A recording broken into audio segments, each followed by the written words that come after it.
Locked in a ratings contest with dancing baby clips, I'm Matt Straq. This is That Sports Show.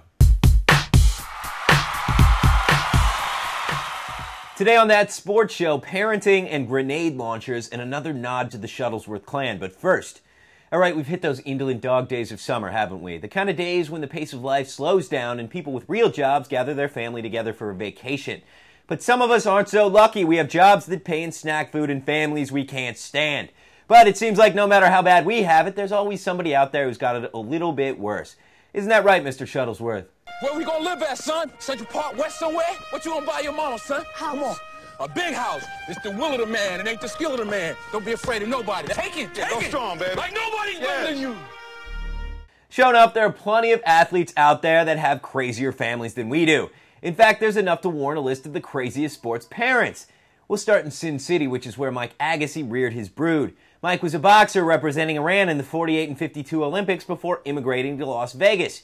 It was there that he raised his 4 kids, Rita, Tammy, Phil, and Andre. But he didn't so much raise them as he experimented on them. With each consecutive kid, he fine-tuned his system for creating the perfect young tennis phenom. No matter that all 4 now hate the man, Andre eventually got to sleep with Suddenly Susan. And speaking of experiments in athletic engineering, nobody took it further than Marv Marinovich.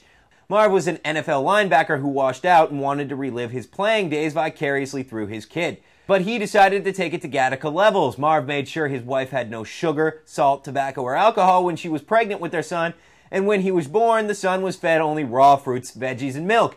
Then, when the boy turned 3, Marv put him on his first training program, including push-ups and sit-ups, and they trained together every day thereafter until the son, Todd, flowered into one of the most precocious freshman quarterbacks USC had ever seen.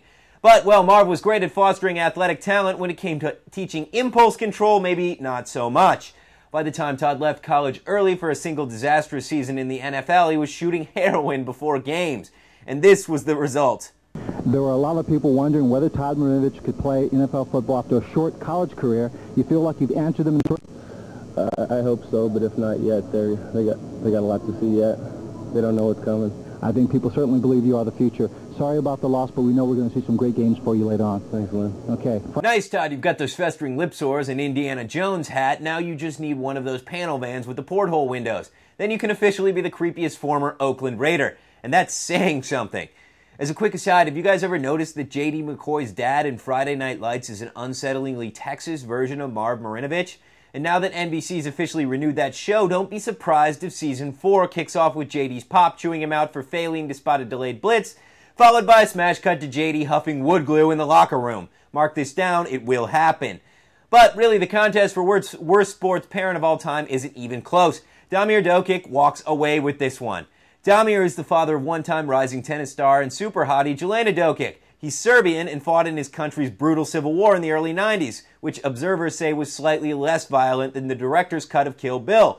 Then there was his admission that sure, Damir used to beat his daughter, but that was for her own good, he said. And then there was this little incident.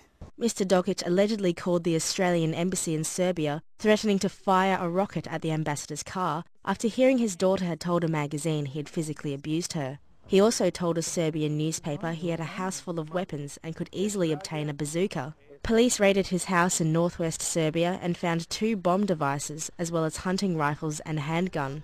That's right, Damir threatened an ambassador with death by rocket launcher over a magazine article. So he beats his gorgeous, talented daughter, he threatens diplomats with explosives, but where does Damir stand on the inflated cost of concessions at professional sporting events these days? Oh, that's right. In 2000, he was thrown out of the U.S. Open because he got in a screaming match with a vendor over a piece of salmon.